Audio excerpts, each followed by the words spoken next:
Hello and hi everyone. Welcome to the second day of Blockchain Bootcamp for Women organized by Kerala Blockchain Academy in collaboration with Kerala University of Digital Sciences, Innovation and Technology. The two-day free blockchain bootcamp is a novel initiative of the KBA Women Connect, seeking the empowerment of women to get into the blockchain technology and become leaders. Myself, Anju from Kerala Blockchain Academy, and it's my privilege to host a two-day free blockchain bootcamp for women. To kickstart the day energetic, we have with us a blockchain athlete who has applied her craft in multiple positions and has donned different roles in blockchain sector. We have with us today none other than Nana Lakshmi, who's a leadership fellow in blockchain at Women Who Code, an international nonprofit organization that provides services for women who are pursuing the technology careers and also acting as a job board for companies seeking the coding professionals. She has over 7 years of experience as being a software developer in corporate industry. Gyan is extremely passionate about the women in technology and has been leading the Bangalore network of Women Who Code initiative. She has conducted several meetups and tech talks on various topics, including blockchain and machine learning. She's also a very hands-on coder and loves working on emerging technologies. It's a great privilege to have Ms. Gyan on free blockchain bootcamp for women organized by KBA. On behalf of KBA and KBA Women Connect, I extend my warm greeting to you. Thank you for joining us live, Gyan. Thank you, Anju. My video seems disabled. Could you Oh, just give me yeah, a I'll have a look. I'll have one sec. pop in and say hi, and then we can get started.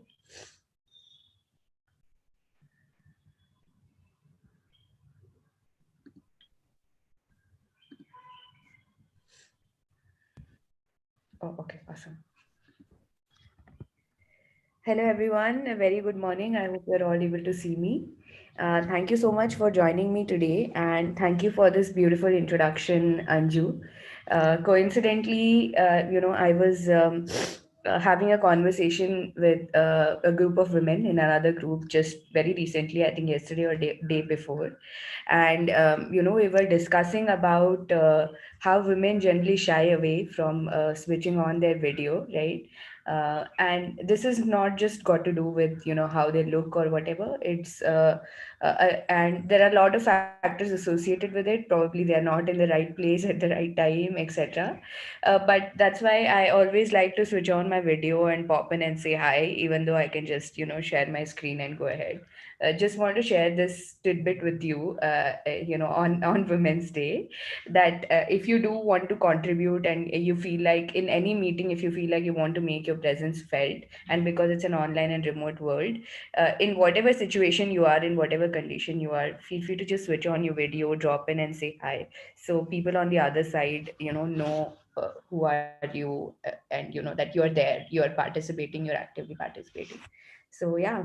So now that we have a pro tip, let's get started.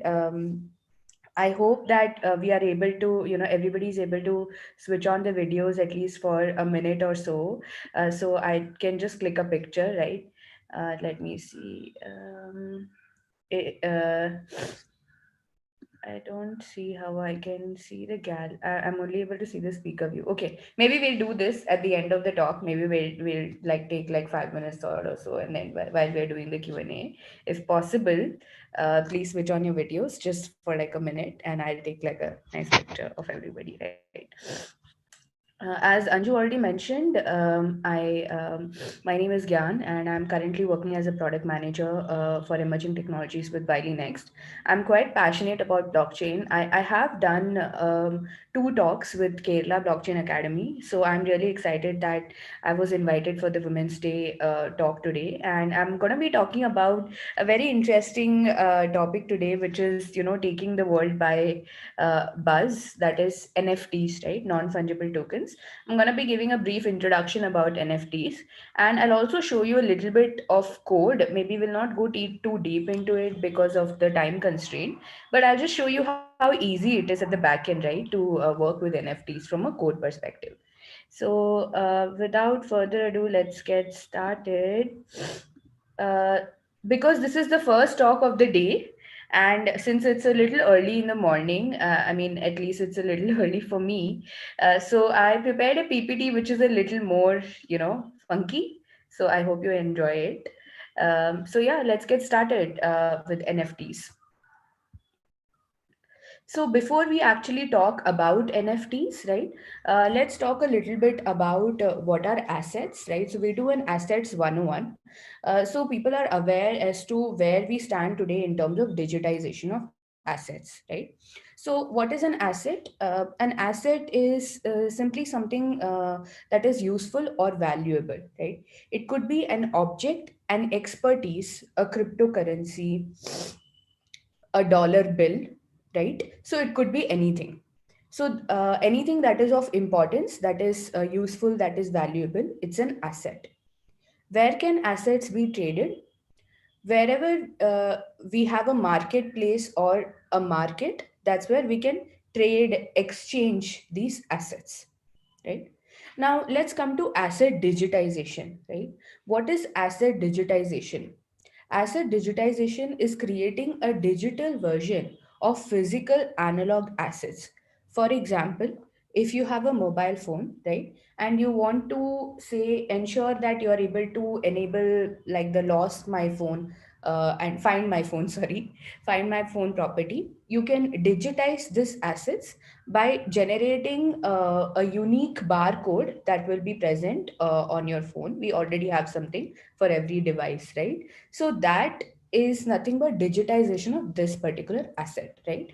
Now, this digitization, as we are going, as we are expanding, as we are becoming more and more remote, more online, as the economies are becoming more digital, most of the assets that we have, we are trying to move to a digital form. So it could be documents, it could be tradable goods in the supply chain, or it could be art, it could be digital land, in fact, right? So there are a lot of these assets that are now becoming digital, right? Let's see the process of asset digitization and understand it a little bit before we go into what are tokens. So, what happens in asset digitization in a blockchain context, right? So, every asset is owned by someone, right? It's either it could be the creator of the asset, or it could be somebody who sold the asset, exchanged it for something else in return, right? So, the rights to an asset are converted into a digital token on a blockchain. The ownership rights can be transmitted and traded on a digital platform now. That is the idea of converting an asset into a digital token, right? The real world assets on the, say, whatever real world assets we have, like this phone or anything else for that matter, are represented by digital tokens on blockchain, right? So, your physical assets, a digital footprint is created for them. Using that digital footprint, the ownership rights can be transferred digitally without having to go in person, physically, sign documents, etc.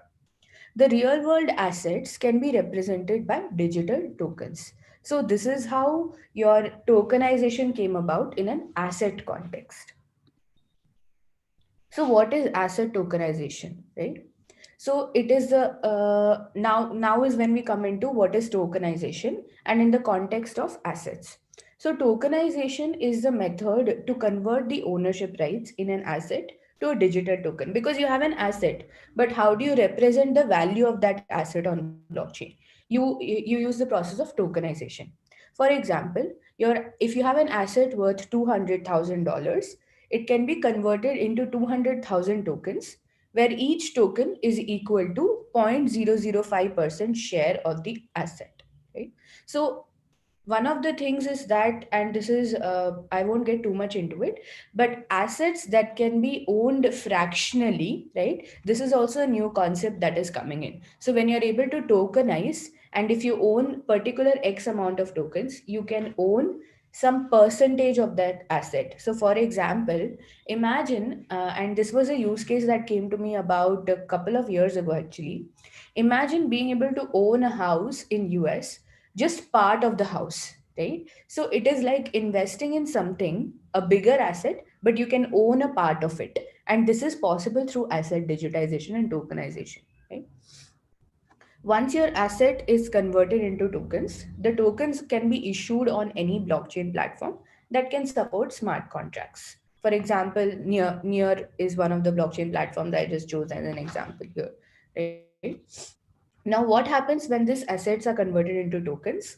When a user buys a token, that means, so now when a user buys one token, they are buying 0.0005% of the asset's ownership. Now, if you are able to buy 80,000 tokens, then you can own 40% of the asset, right? And whoever is able to buy all the 200,000 tokens, they become 100% owners of that property, right? This is just an example. You don't have to take this literally. Not all assets can be owned fractionally, right? Some of the assets only can be owned as a whole. So, this is just an example of how assets can be tokenized on a blockchain digital world. Now, one of the things that is happening now is this movement, right? Where assets are being digitized, assets are being tokenized. So, how do we digitize the assets, right? The first thing that we need to do is identify why do we need to digitize this asset, right? It could be trace the different customers who own the asset, the quality of the product, or if you want to derive insights from the data about that asset, right? There are various reasons. Of course, one of the primary reasons is the asset is completely physical right now, and it is becoming difficult to exchange it in a physical context. That is, there's a lot of fraudulent documents available. There's a lot of fraud, or ownership is not being clear. For example, land ownership, right, in India has always been one of the top issues, if you see. So think about this as, why do you want to first is identify why do you want to digitize this asset, right? Then second is, how do you want to digitize, right? How can you attach a physical entity to this product? So if you have a product like a big product, say I don't know, like a bag of coffee beans, right? How will you actually digitize that asset, right? It's a bag of coffee beans. So what will you attach to that? What will you use to ensure that that bag of coffee beans, which is a physical asset, becomes a digital asset? What is the process that you can follow? So first is why, and second is how, right? And third is, once you digitally register and activate the ID for that asset, ensure that the kind of data that you're collecting from that asset can be used to derive valuable insights, right? Because that is your whole additional point of having a digital asset. You can always have a physical asset, and you can exchange it and then you can forget about it. But think about moving assets. What is the value in digitizing them? The value is being able to derive some valuable insights from the movement, or from how the asset is behaving in the market. So ensure that whatever data you associate with the asset, you're able to derive some insights from it. Why tokenization? Well, it's because you can get increased liquidity in the market, right? Your cost to kind of work with that asset is reduced, right? You don't have the overhead of signing digital documents, or paying extra bribes, or ensuring that ownership is transferred to your name, right? Everything is happening digitally.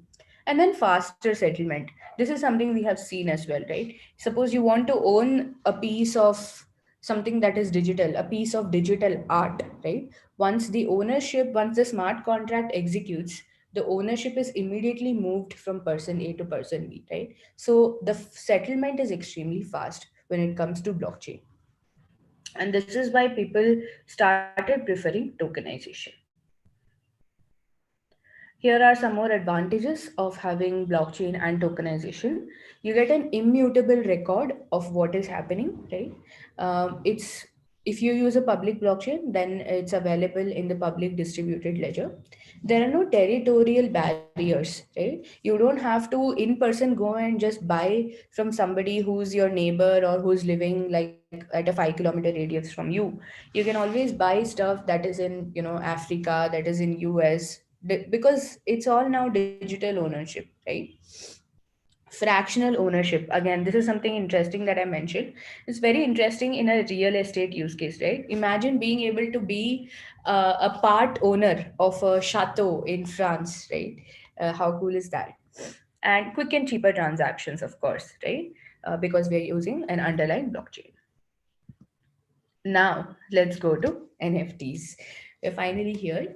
What is the difference between, so now that we know about tokens, tokenization, and assets, right? When I say non fungible and fungible, think of them as non fungible assets and fungible assets, or as non fungible tokens and fungible tokens, right? So you can draw parallels as you know now what is an asset and what is a token, right? So, fungible assets are your day-to-day money that you use is one of the best examples of your fungible assets. They have the ability to be swapped evenly with an asset of the same type. That is, they are interchangeable. What does that mean? Now, your fiat money is a fungible asset.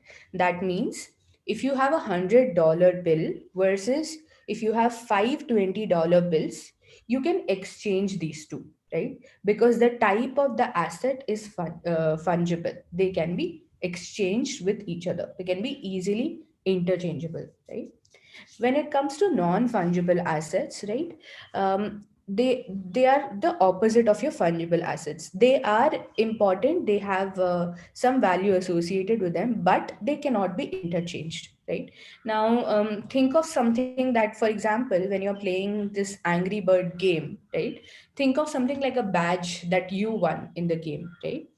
It is completely different from what some say somebody else who has won another badge in this game, but maybe at another level, right? These two are not interchangeable, right? One of the other examples that we also give to understand this in a better context is, suppose you are making something at home for your family or for your extended friends or whatever. Suppose you are making cupcakes, right? And say you give the recipe to your friend and your friend also follows the same recipe. The actual end result is never going to be the same, right? It might be the same in the taste and the texture, etc., but your whatever product you create has a touch that you have given, and whatever product somebody else creates has a touch that they have given, right? And these two cupcakes that have been made by you and your friend are non fungible assets. They are actually not interchangeable, uh, so this is one of the interesting properties of non fungible assets that help create non fungible tokens to represent digitally owned objects, right? So let's understand a little bit more about what are NFTs, right?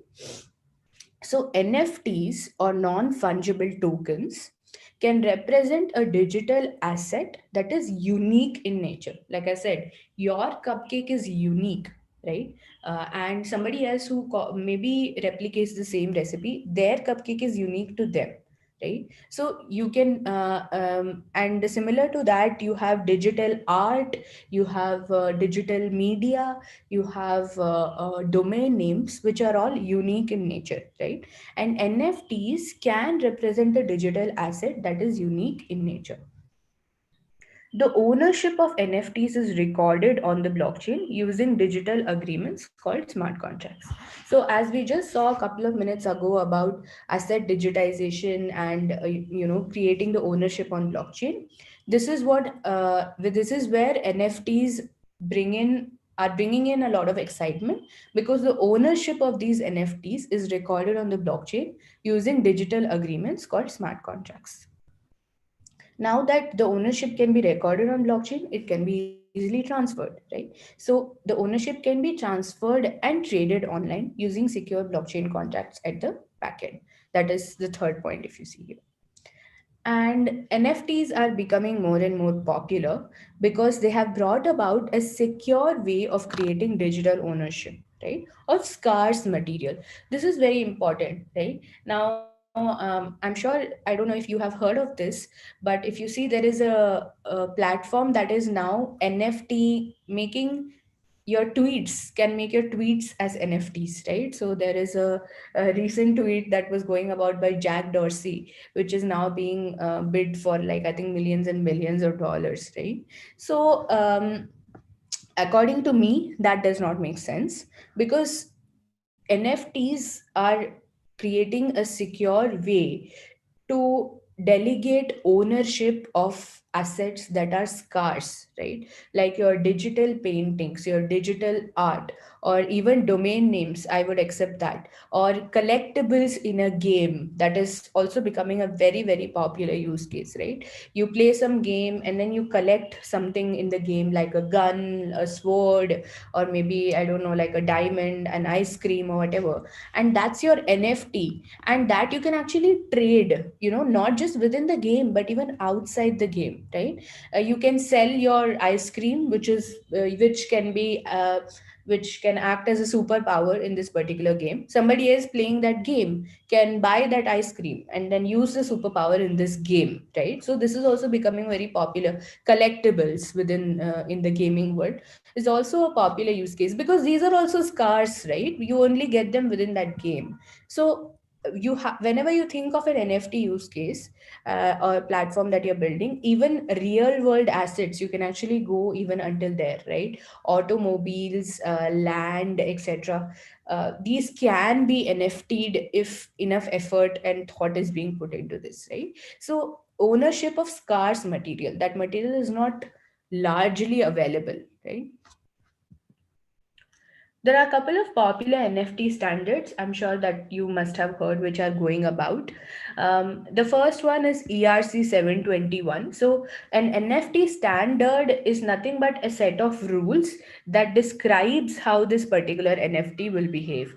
These rules can pertain to a lot of things. It could be how a particular NFT is created, or how the tokens in the NFT are minted, or what can you do with an NFT. You can mint the tokens, you can burn the tokens, etc., right? So it's just a set of rules. Don't worry so much about it. It just says, like, okay, like a Bible. I wouldn't say Bible, but set of rules showing how, what an NFT is and how it should behave in an ideal sense, right? And how should programmatically, how should we construct the functions programmatically in order to replicate a particular NFT behavior, right? So ERC 721 is one of the first ever Ethereum based NFT standards that came about, and it is still extremely popular, right? And a newer standard is introduced recently called ERC 1155. It is a recent standard that helps you create classes of NFTs. So, for example, some of the NFTs could be, some assets could be fungible in some class, or it could be non fungible in some other class, right?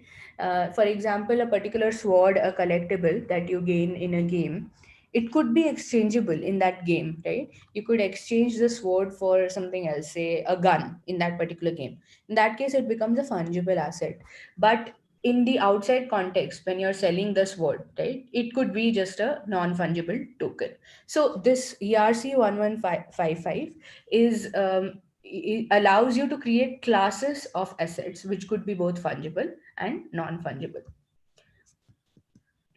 Now, I'm going to be introducing another class of NFTs, which is NEP4.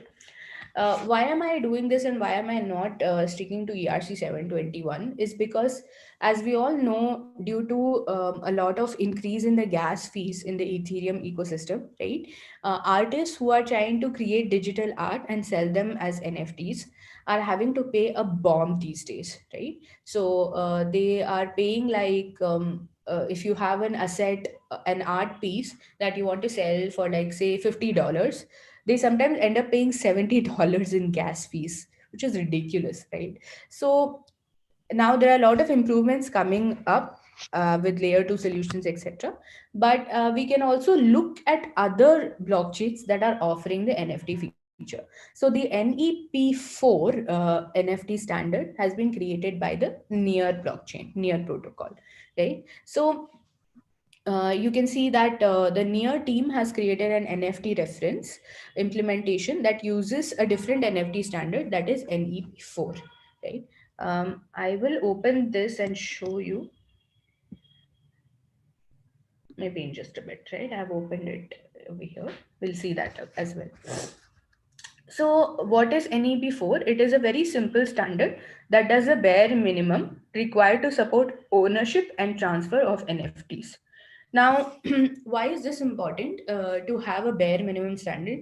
Is because you can, you can inherit this contract and then change it the way you want your NFTs to behave, right? You may have certain type of NFTs that you're creating where you would think some different kind of ownership rules, or not ownership, I would say, but some kind of additional rules need to be applied, right? So this framework just gives you a basic idea of how you can support the ownership and transfer of the NFTs. I'll show you that in a bit as well in a code format, right? And you can also make your own changes or add your own stuff, right? So one of the important things about NEP4 is it includes the possibility of delegating authority to other users or to other smart contracts. So you don't have to actually, sit and modify the whole code again, right? So yeah, so that what it means is that you, whatever future enhancements that you do, it might be added by cross contract calls with another smart contract. So instead of having to upgrade the contract that we have today, you can make cross contract calls, right? And then you can add the future enhancements to that, right? Sorry, there is, okay, sure. All right. uh, Okay, so now before going to the code part of things, just a small demo that I've set up. Let's take a look at the steps, right, for putting up the NFTs on sale, right? Before that, maybe I can show you. What should I show you? Are you able to see my Chrome screen where I'm opening up this Mintable.app? Yes, we can see your screen, Rana. Okay, great. So if you see on the right hand corner, right, I will select, you can either select Ethereum or Zilliqa. Let me just be here, right? And I won't be creating an account or anything, right? So here you can see, you can list an item for sale, right? It says create it, mint it, earn crypto. Turn any creation into a blockchain item. Trade digital items on Mintable to easily earn crypto. So you can list an item for sale. So you can say that I already have the NFT in my wallet, or I want to create a new item. Now I don't have any NFTs in my wallet, right? So I can create a new item. So here it asks me to create like my user account or whatever. But you can, whatever, say you can see, right? Somebody has created the dark official music video. Then there is Mask Monkey. Like you can see, this is like a one of a kind of piece. And then you can see what are the different types of NFTs that are there, right? Psychedelic rave smiley, and then you have some Bitcoin art, you have crystallized in the rain, right? Underpriced. There are some NFTs, it seems they are completely underpriced. So you can see the only cheap gas or space. So basically what you can do is you can create a digital piece of art, or you can also, if you own an Ethereum domain or any other decentralized domain name, there are different types of NFTs that you can upload, right? And you can list them for sale. You can list your price and it will go up for sale on this platform, right? Now programmatically, how does it happen? Let me just share that with you, right? Three simple steps. First one is, for your NFT, an NFT contract is created. Okay. So what that means is the NFT creator or owner needs to deploy and either an ERC-721 or any other, say NEP4, whatever standard you want to work with, right? The and that standard contract on the blockchain of their choice, by providing a name and a symbol for their NFT. This is the general practice. It would vary from standard to standard and contract to contract. But from an ERC 721 context, this is how your ERC 721 basic contract exists. Okay. Now, this, whatever you deploy, this NFT contract is not your item. It's not the item that you're putting up for sale, right? The item that you put up for sale are actually your tokens. But what you can do is you can create a group of tokens under one NFT umbrella, right? And then put them up for sale. So first, when you deploy the contract, you just get an NFT address, right? Which will indicate that now you have created an NFT. So that's why when you saw on the app, right, you saw that it asked, do you already have an NFT with you, or do you want to create an item, right? So when you say create an item, the first thing that happens is an NFT contract is deployed, and you get an NFT address which is unique for you, right, on that particular blockchain. The next step is to mint the piece of art or collectible.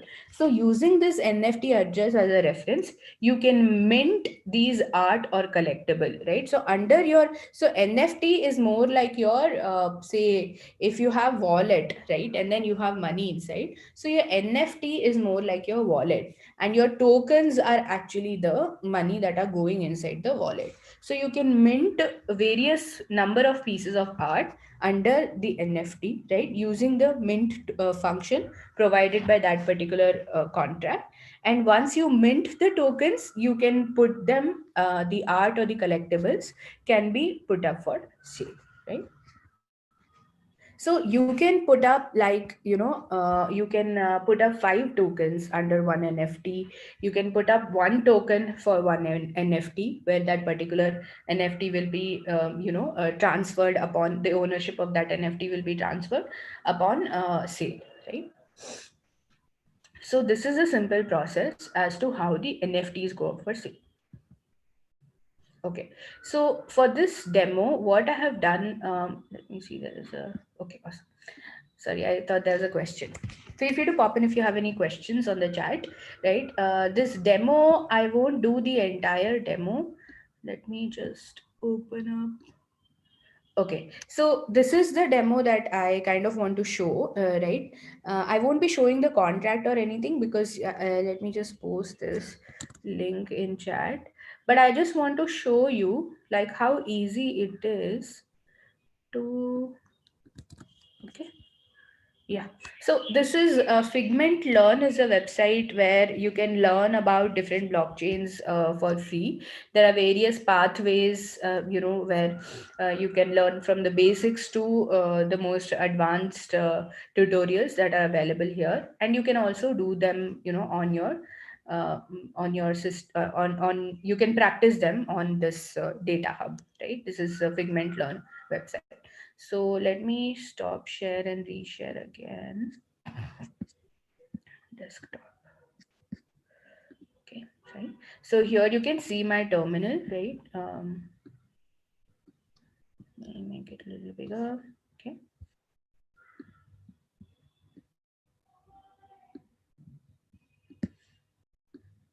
And then I'll open this Figment tutorial.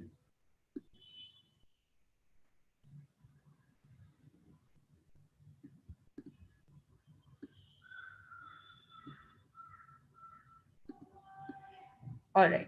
So here you can see that you can write an NFT contract and mint your own NFT. That's the tutorial. That's what the tutorial is all about. Here they talk about what are NFTs. Some of the famous NFTs are your crypto kitties and super rare, right? Two popular examples of Ethereum based NFTs. We can also implement NFTs just as easily on the near blockchain, right? So in this particular tutorial that I have chosen, there is a new species of NFT called the crypto flan, right? A single cell organism with unique DNA that is being created, right?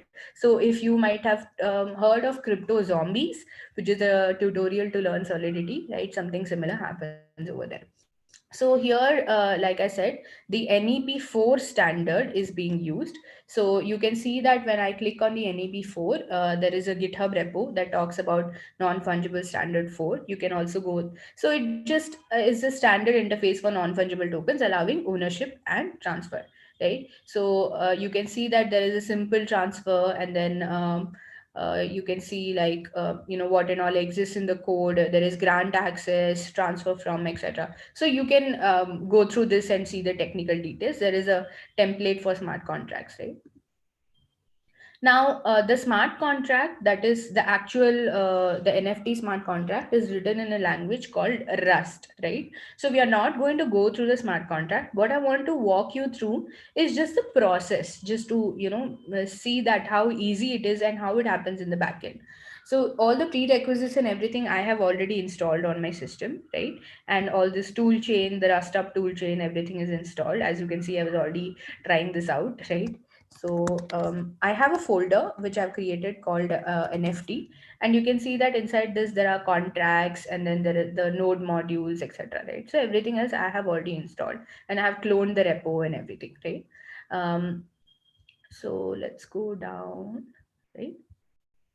Okay, so I will just show you the Rust smart contract since I have it opened, right? So here is the smart contract for actually creating your NFTs and minting your tokens, right? So you can see that, so you have like this NEP4, it's a trait.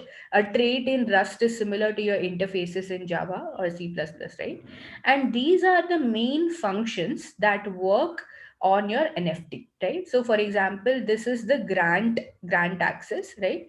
It grants the access to a given account ID for the token ID. That is, this particular account ID has now access to this particular token. Remember, tokens are nothing but your art pieces or collectibles, right? Then you have revoke access, that now this particular account does not have access anymore more to this particular token, right? Then you have your transfer from, right? So you can transfer your token from a particular owner to the new owner, because that's what NFTs are about, right? They're about ownership and transfer. And then again you have this other another transfer function, right? This will kind of use your transfer from, right? This the transfer uses the above function that is here. And then check access, you can check if a particular account has access to a particular token or not. See, the thing is, why these functions are important. Okay, let me tell you. First is this check access, right? Now when somebody tries to put up something for sale, you need to ensure that they actually own that piece of token. That means they have already registered that NFT earlier using their account, right? And get the token owner, right? So you get whether who owns that particular token, right? So you get an address over here. And similarly, the transfer and the transfer from, I used to transfer the ownership from one NFT owner to another NFT owner. Your grant access and revoke access are you give the access to that particular account to for a particular token or something, and then you can revoke the access as well. So you can see that this is just a skeleton of functions. That's all. This is just a simple set of functions that is present, and you can use these functions and write whatever you want, right? So if you just go down a little bit, we have created a structure called flan. Like I said, this is about creating a crypto flan, each of which will have a unique DNA, right? So everything is unique. So you can see that there is a DNA variable that is u64 that is defined under the struct, right? I won't go too deep into the code since I just want to show you the demo part, right? So you can take a look at the code as in when you have some time, like during your leisure time. So you can see that using this we can look up a token's owner, transfer a token between owners, assign or revoke token transfer rights to another user, right? Let's just move on. Okay, you can browse the rest of the code at your time, right? All of these changes I have already made, so I'm not stopping, right? So let's, okay, all of this is done. Okay, I will just deploy this contract now. So I am using the near CLI, right? So you can download the near CLI as well, and then I'm just deploying the contract. So near dev deploy, out NEP4. So WASM is your WebAssembly, right? Um, and as you can see, the contract is deployed. Right now, you get an account ID. Right, so this is your account ID that is generated for you, dev hyphen a set of numbers. Right, and this is the account ID that we will be using to mint the NFTs. Right, so once I have deployed this contract, right, you can see that I've got the account ID, etc. You can also see the transaction in the Explorer, right, how they are mentioned over here. Let's see our contract on the testnet. So you can see that there is a transaction signed by receiver. You can see this is the same ID as the account ID that is creating. It is succeeded. You can see the transaction fee, gas used, the hash of the transaction, block hash, etc. Right. So let us go back. Oh, sorry.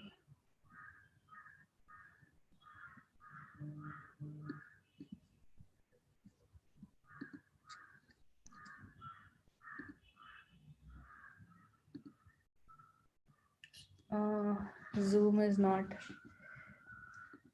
Give me 1 second. Yes. Okay. Okay, so we saw the transaction now, right? Now what we are going to do is we are going to initialize our contract, right? So there is a new method in the contract which is used to initialize the contract. So think of this as initializing your NFT, right? So here we have this called, so here what we need to do is for the owner ID, the receiver ID and the caller ID, we'll just copy paste this account ID, right? Don't worry if you're feeling like this is like too overwhelming. I'm just going to be showing you 2 3 commands. That's about it, right? So one command I've already shown you, that is deployment of the contract. Why I wanted to show you this was to show you this account ID, how it is being created, right? Because think about every NFT, every token, right? It is owned by someone, so you need that account ID. That's why I wanted to show you that deployment. And now what I'm doing is I'm doing near call, right? Using this account ID, I'm going to be calling this new function, right? So that means I'm initializing the contract first. So once I initialize the contract is when I can mint the NFT. So you can see that, oh, okay, seems like I had already initialized this. Okay, maybe it's generated the same as yesterday. Let's see if I'm able to mint one. Okay.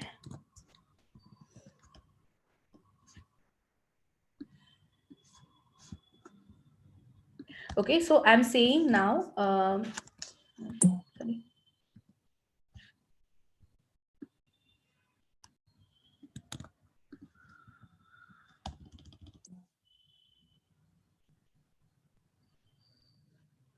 I'm going to paste this account ID here so I can copy it while I paste this command. Okay, so here I'm calling this function called mint token, right? And I'm going to give the owner ID as this particular account ID that I just created. I think the new function did not work because I had already created, deployed the contract and initialized the function yesterday itself. So that's probably why it's kind of panicking. Let's see though.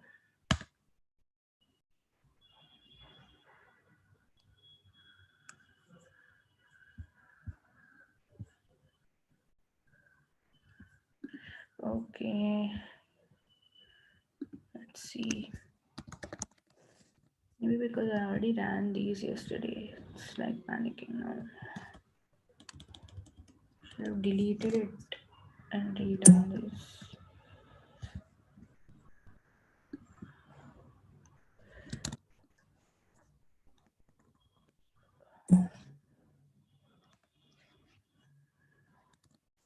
Okay.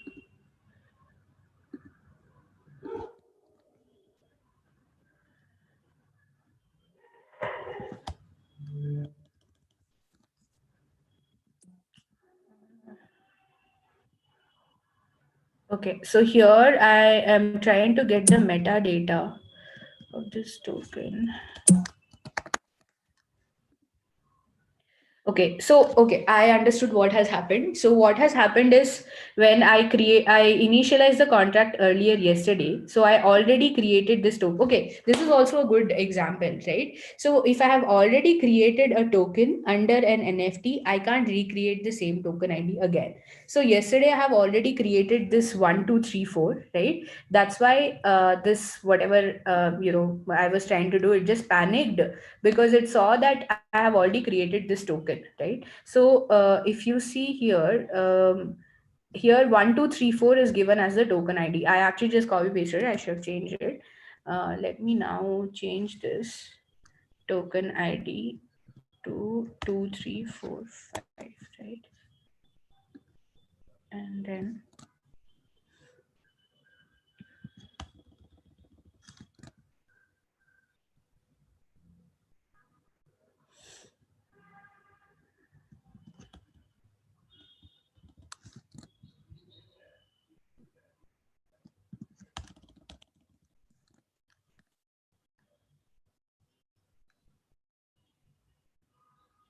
great, awesome. Okay, so we are finally there. Okay, my bad. I'm sorry. I think that's what happened. That I had already deployed the contract and initialized the contract yesterday. And when I was trying this out, I created a token which was 1234, right? So I figured that if I redeploy the contract, I'll get another address, but that didn't happen. It gave me the same account ID, and for that particular account ID, a token was already created with the token ID 1234. So I couldn't create another one. But now, if you see, I was able to create another token with ID 2345, right? So once I have created this, that means now mint token, right? That means I have minted an NFT, minted a piece. This could be just as well a piece of art or your domain name or whatever, right? And that's all it takes to mint a piece of art in the back end, right? And this is what I wanted to show you. You can later see the explorer, etc., over there. Let me now show you what this piece, whatever token that I have minted, what it contains, right? So it should just contain a random DNA because that's what we are creating, right? We are creating crypto flans, which with a unique DNA. So if you see, get the token metadata for ID 2345, that is the new one that I have created, and I'll show you one that is for 1234 also that I had created yesterday. Okay. All right, so you can see that a unique DNA. This is it. This is all you have now using just couple of lines of code. You have created an NFT. You have minted a token. That's all it takes in the back end, right? And you can, now that you have this knowledge, you can just do anything at the front end, use anything in the front end, just make these calls and create your mint your tokens. You can mint your collectibles. You can mint your art. You can create a place where you can sell these minted tokens. You can create a marketplace where one can come and mint, right? These. So this is just like as simple as that. That's it. So I showed you for token number 2345. I'll show you now for token number 1234. So you can see that a unique DNA again. Some other so there's just a random number generator which is generating a random number. This is just an example to show you, right? And you can now see how simple it is to create an NFT and mint something, right? All right. Hide video ban. Okay. So let me now go back to the presentation. So that was a quick demo that I wanted to show you. And just a couple of things before we close. One thing is I wanted to introduce the different communities that I'm working with. One of them is Women Who Code, right? Women Who Code is a non-profit which is based out of US, but it has various chapters across the globe. In India, we have a couple of chapters spread across the globe. I lead the Bangalore chapter for Women Who Code, and we are having and I'm planning to start one initiative called Women Who Code India Blockchain, where we focus on getting more women into technology. Right, generally our focus focus is mid-career women, but we also welcome freshers or senior women who are interested to learn about different technologies. So I'm starting this initiative very recently. I'm in the process of kickstarting it, and I'm trying to select a bunch of volunteers across India who are interested to learn about blockchain and who are interested to, maybe work with me and create events, curate events, do some research, etc. It will be completely volunteer based role, of course, same as mine. So if you're interested, you can email me at gnna@womenwhocode.com, right? And we can of course chat, etc., and figure out. Even otherwise, Women Who Code, we do a lot of events, not just in the space of blockchain, but in the space of AI, DevOps, cloud, etc. And all of these events now are online and remote, right? So they're accessible to everyone. So you can always go to www.womenwhocode.com/Bangalore and see what are the events happening. There are also events happening with the Delhi chapters, with Mumbai chapters, etc. Right? So we have a couple of chapters. You can go and see all the India chapters and what kind of events are happening. Apart from that, there is another a community that I'm a part of, which is called Near India Guild, right? So, as a part of Near India Guild, we recently launched a campaign called India Learns Blockchain, where we are trying to spread the word about blockchain to local communities in local Indian languages. So, you can participate in this campaign by being able to create, like, any material in your local language of preference. It should just be in any Indian local language, it should not be in English. So it could be a video, it could be an infographic, or it could be whatever you feel like creating in a local language. You can tag us, and you can tag hashtag Near India Guild and hashtag India Learns Blockchain. And we are offering some swags, some kind of perhaps near tokens for some of the best content creators, right? And even in general, if you're interested in content creation, you're interested to spread the word about near protocol or blockchain in general, in the Indian ecosystem, you can always connect with me, and based on our mutual interest, I can always get you into the Near India Guild and volunteer over there as well. So, couple of opportunities here. There is one recent initiative that I came to know about right today morning. That's why I don't have like a better slide for this. But the Women Who Code Delhi has organized an initiative, right? That is, you can build some labs and tutorials, right? So they are looking to build a repo of labs and tutorials from the community. So you are invited to create some mini and useful tutorials to share with the community. And for every lab that's published, there'll be like a happy swag t-shirt. So in case you're interested to participate in this initiative as well, just drop me an email and I'll send you the details, or I'll connect you with the WW Code Delhi chapter. Yeah, that's about it from my end. Thank you so much for being able to join me. And I apologize for the terminal earlier glitch. I kind of misread some parts over there and thought it would work differently. So sorry for that. But I wanted to show you that mint token so you can see, that it's not that difficult in the back end. And all these awesome, this slide template has been given to me. I picked it up from Slidesgo and Freepik. I was super excited by this slide template. And yeah, so the template credit goes to them. I'm open for any questions. If you have anything, just want to ask me. It doesn't have to be related to NFTs, it could be anything. So feel free to just like ask me or even email me later if you feel like. Thanks.